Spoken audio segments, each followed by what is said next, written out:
Hi. Hi. How's it going? Good. How are you doing? So nice to meet you.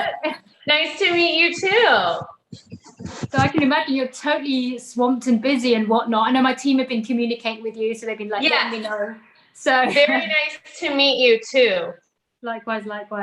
So how should I address you? Should I call you Pamela? Shall I call you Pam? How do you like? I think Pam or Pamela, whatever feels natural for you. People call me both, so I'm okay with both. Okay. So I'll introduce you as Pamela Mehta, and then the team have said that you're joining us from San Jose, California, a board-certified orthopedic surgeon. So that's how I'm gonna announce you. And then maybe I'll see what comes naturally. I'll just say Pamela or Pam because it's going to be on TV. Whatever anything would be fine. Perfect. Okay. And I believe you received the questions as well. So I did. Pretty kind of straightforward stuff. We just want to hear from you. It's your personality, you want to excel and things like that. So yeah, I think literally 2-3 minutes per response. 3 is fine, just to kind of get a bit of conversation flowing, and I think that'll be great. Okay, sounds good. Amazing. So just in terms of headroom, if you can sit back slightly or move your monitor away from you a bit, just so that you can actually see the top of the head. Can you see how there's space above my head? Yeah, okay, so a little bit further back. Yeah, if possible, yeah. Just I think that's perfect. Yeah, that's perfect. Okay. And just be mindful that. And you can hear me okay. Can hear you absolutely perfectly, and just to be mindful that because it's on Zoom and it'll be kind of on TV and whatnot, if you move forward, it can really exaggerate the movements because it's sort of on the screen. So just be mindful of that as well. So okay, got it. I will not try to move then. I mean, it's okay. Little movements is fine, but just be mindful of that. That's all. Okay, and then should I be looking at you, or should I be looking at the camera on my computer? Look at the camera on your computer and I'll let you know. Are you looking at the camera now? Okay, so that looks like you're looking at the audience, so that's perfect. Now look at me. I want to see the difference if you look at me. Okay, hold on one second. Let me put my volume up a little. Okay, so this is me looking at you.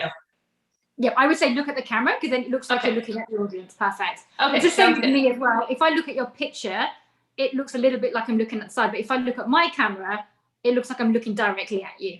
Got it. Okay. You see, it's kind of like that, and so it's like bonding with the audience.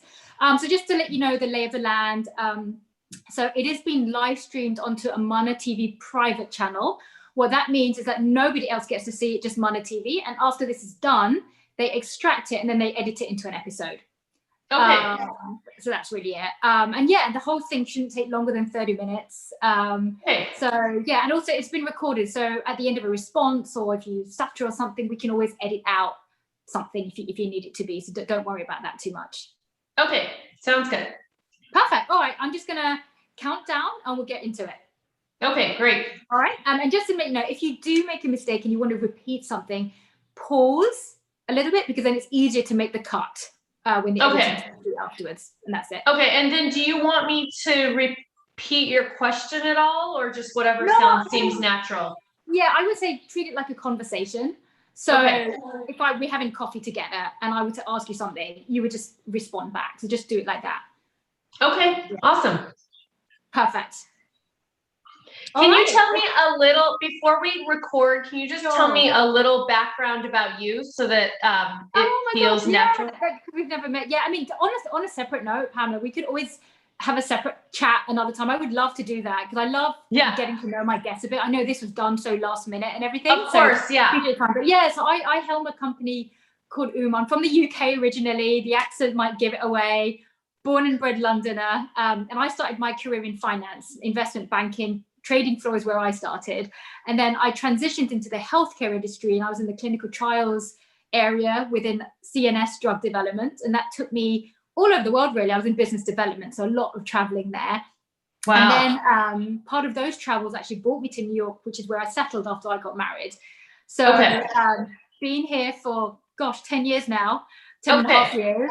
Time flies. And I have 2 small kids. They're not that small anymore. They're 6 and 8 now. Okay. So, boys or girls? So my son is 8 and my daughter is 1 of each. Got it. And you're in New York now. I'm in New York, yeah, but pre-pandemic, I used to be in California a lot. So San Jose, wherever it was, I used to be there. So I'm sure when travel does pick up again, and I'm back there, I would let you know, and we'll definitely try and grab. I would love to meet you. Yes. Yeah. So yeah, and then when my kids were really young, I took about 3.5, 4 years off to raise them, and then really got to experience that. Wow, this is the hardest job I've ever done. Forget banking, forget. Oh my God, I know. This is it, And then I realized when I was thinking of getting back into a paid position, why is it so difficult if you have been a stay-at-home parent? What is it there that, especially in New York City, a machine of the workforce, there is some sort of prejudice that if you've been off work, you can't function anymore, or you're not there anymore. And I'm like, wow, that could not be furthest from the truth. If anything, I could have so many more skills. Absolutely. That are transferable. And that's why I set up Uma. So Uma is my company. Set it up, it was our 5-year anniversary about a week ago. So 5 years ago. Congrats. That's amazing. I know, big thing, right? So set it up 5 years ago. And it's really an empowerment platform for women and minorities to really build confidence, to feel more like themselves, because we have everything we already have inside of us, and it's getting that conviction out. And that's what Uma is all about. We do coaching, we do mentoring, there's corporate training, very diversity, equity, inclusion focused in the work we do. And the Uma show was really born out of COVID. It was, through Mana TV International, was approached to kind of do this and think, okay, let's specifically bring out the voices of South Asian women. It's awesome. We don't see enough role models in that space. I absolutely love what you're doing, and I just am really honored to be here. So thank you for including me. Oh, of course. And, I know certainly looking at your profile, and my team were following you for a long time. They're like, oh my gosh. So I was so happy that, got to at least have this chat now, and fingers crossed get to meet in person soon as well. Absolutely. Amazing. How about you? Because you've got, you're a mum as well. I have 3 kids. I have a 7-year-old, a 6-year-old boy, both are boys, and a 2-year-old girl. Wow. And I think that my platform is a lot about showing women that they can absolutely, follow their dreams when it comes to career, and have a family, and have a fulfilling life by being able to design that life that they want to have. I faced a lot of discrimination, basically the minute people realized I was going to get pregnant, because they just, and so I think that from that experience is what kind of got me to really get on social media, and kind of, I have not monetized it. For me, it's more like just to show, I just want people to see that there are South Asian women that can do it. Absolutely. Surgeons or whatever else. I support women in whatever they decide that they want to do, just that they can do what they want to do, and and be able to have a fulfilling family life as well. Yeah, no, love that. And my team have been following you for a while. I've seen a couple of posts, they're hilarious. I love that. So definitely bring some of that as well. Let's bring that into the conversation as well. Absolutely, of course. Yeah, sounds perfect. Good. All right. I'm just going to count down and we'll get straight into it. Sounds good. Amazing. Perfect. Okay. In 3, 2, and 1. Hi, everyone. I'm Rita Kakati Shah, your host for The Uma Show. Welcome to your one-stop journey for feeling empowered. We're a platform for change. We build confidence. We are your voice. We want you to be bold, be you, be Uma. Today, we're exploring women in medicine, and I'm so excited to be joined by our goddess of go-getting, Pamela Mehta, who's joining us from San Jose in California, and she is a board-certified orthopedic surgeon. Welcome, Pamela. Thanks for joining us today. Hi, Rita. Thank you so much for having me. It's an absolute pleasure.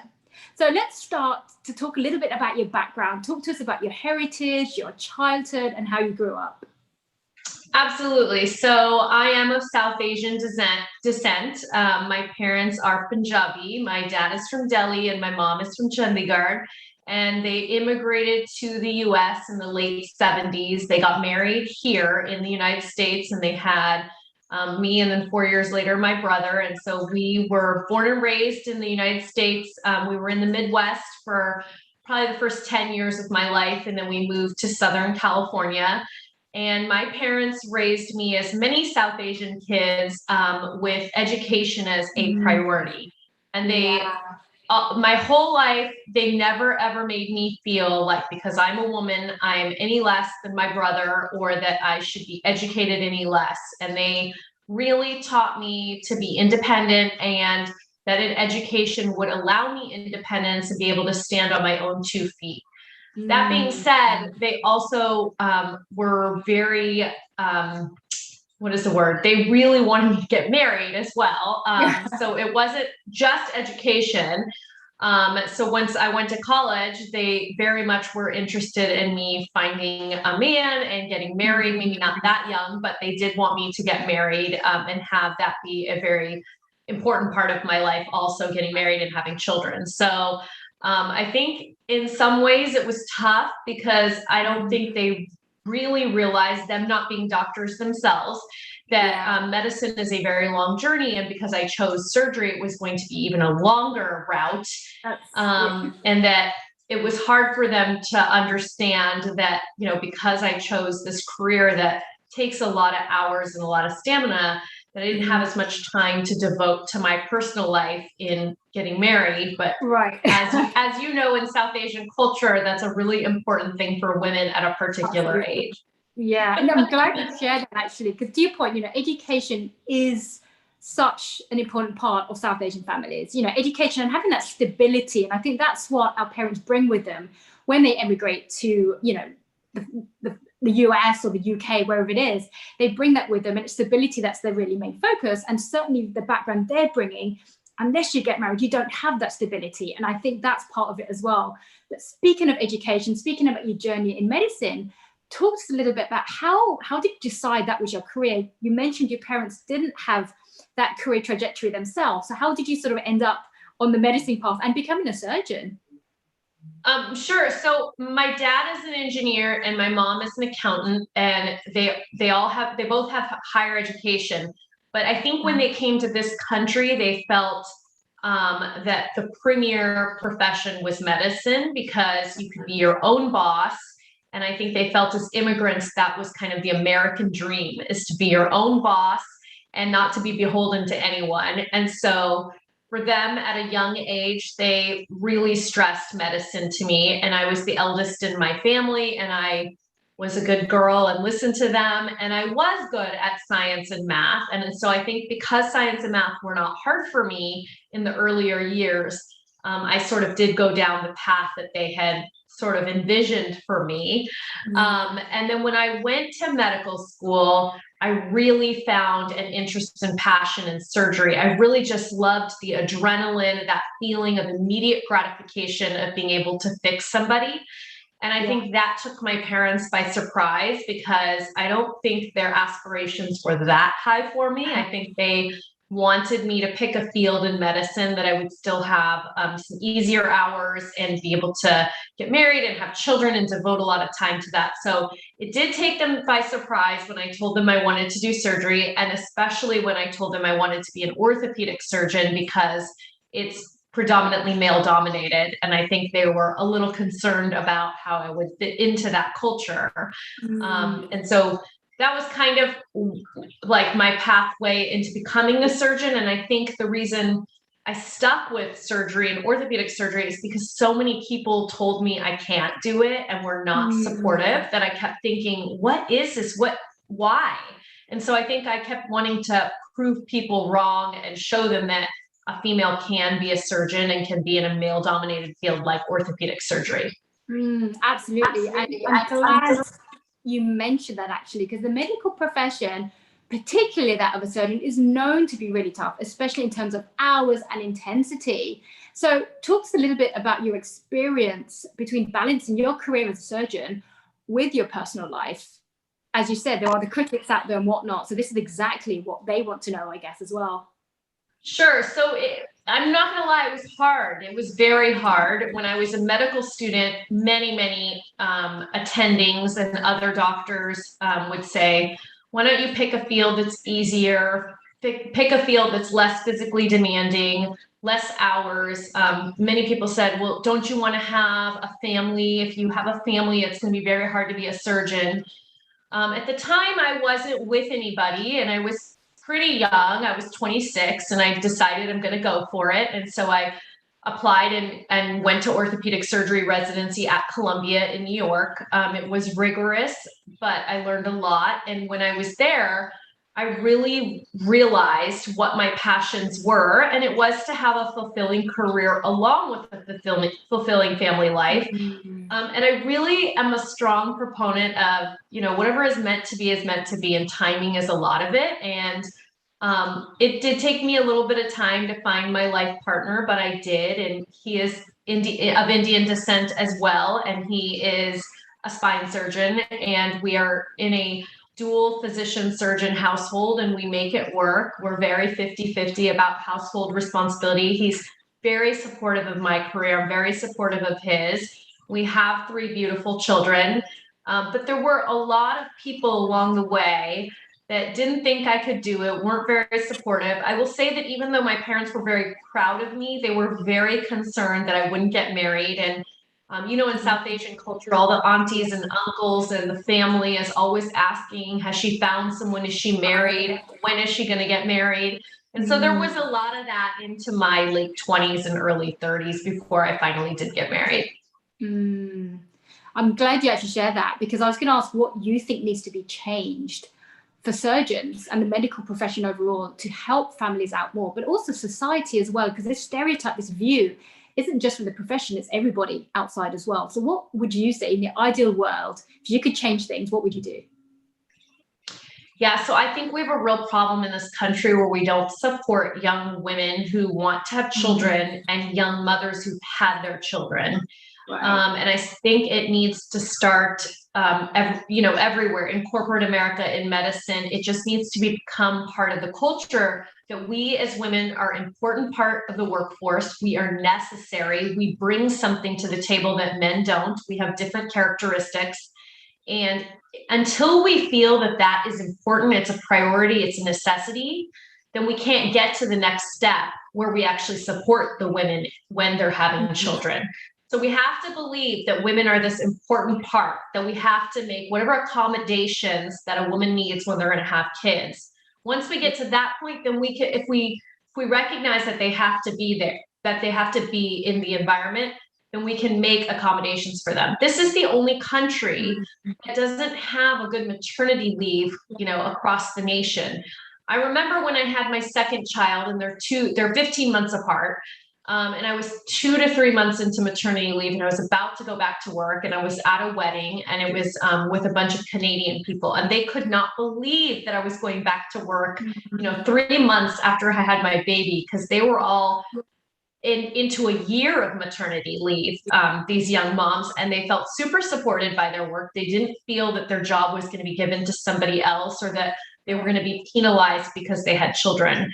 So if we can believe that in this capitalistic country that women are important and that we bring something to the workforce, then we have to start from there, and then we can make accommodations for women so that their jobs are protected and their time is protected when they have children. I think that was so well said. I come from the UK myself, up to a year off of leave, exactly the same thing. And then here, you don't have any mandated leave. The other two countries are Papua New Guinea and Swaziland. But guess what? They're not developed countries. So Yes. What are we doing competing with them? So I think that's the point. And exactly to what you said as well, I think also giving importance to the fact that family leave, being a parent, isn't just the mum's job. Yes, she gives birth to the children, but giving more importance to dads taking time off as well, and actually giving dads, okay, you've just had a child, take some time off, and getting that focus in more would help everyone. Because I think at the moment it's almost seen like a disability. When you claim leave here as a mother, you are claiming disability leave. You are not disabled, and yet it's called that. So yeah, I think it's terrible. Like that needs to change as well.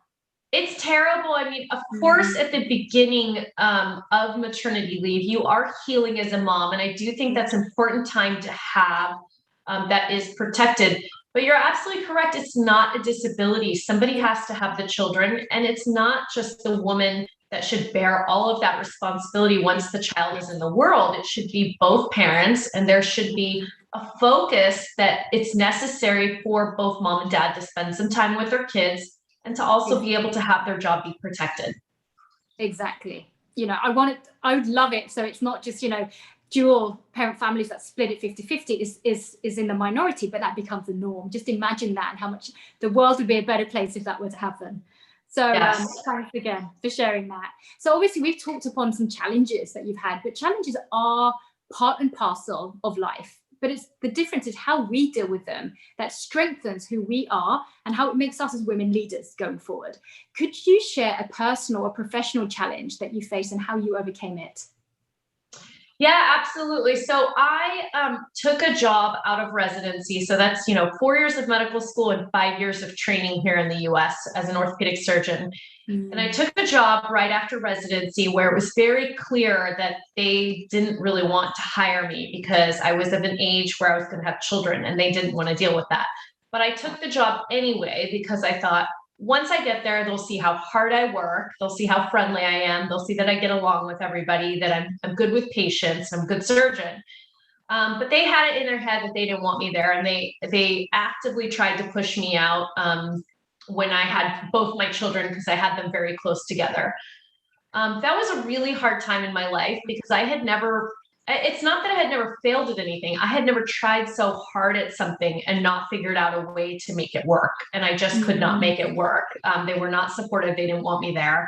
And in the end, I decided to leave on my own, but it wasn't really that much of a choice. And so I started my own private practice. I decided that I was tired of having these bosses, and in this field, it's a lot of men, kind of dictate how little or how much I work and kind of judge me for having children, because I knew I probably wanted a third child as well.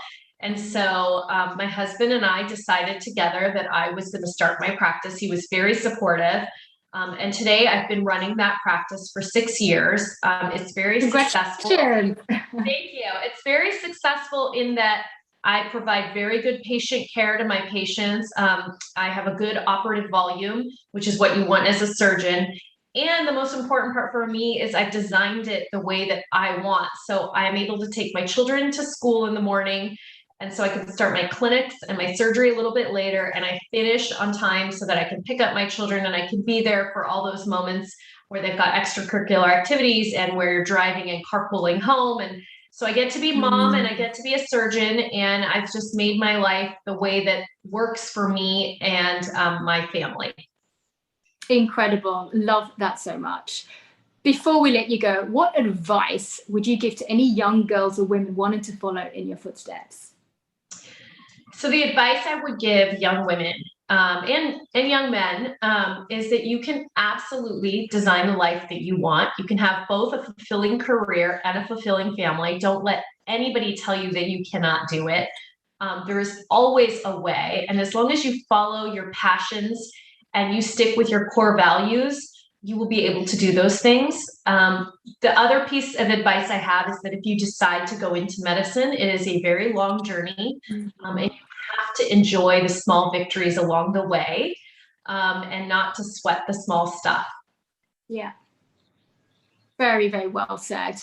And also for those fans of yours out there, you do actually have your own Instagram page, which does have a lot of material on there of women specifically and the challenges they go through as a surgeon as well. So anyone who doesn't follow you, I would really recommend they do so, because it's really, really valuable information you actually put out there as well. And it's quite funny as well, looking at some of the content as well. So wanted to thank you so much, Pam, for sharing your incredible journey with us today. And thank you to our viewers for joining us on this empowerment journey. We want you all to embrace that inner goddess of go-getting. We want you to be bold, be you, be Uma. Thank you so much. And that's it, we're done. I think that went really, really well. Yeah, it went good. Absolutely brilliant. So thank you. Oh, absolutely. You're so welcome. You're so inspiring for real, you know. So before I do let you go, we normally do like a quick 10-15 second like clip that my team share on social media. Sure. So I'm just going to reintroduce you. And then after reintroduce you, I'm going to say, okay, Pamela, what are we going to talk about on the show? And then you just give me a quick 15-20 seconds, very short, just on a quick kind of like, you know, your journey, about surgery, being a woman, whatever it is. And then we'll go from that. Cool? Amazing. Cool. All right. Hi, everyone. On the next episode, I think I can hear myself echoing.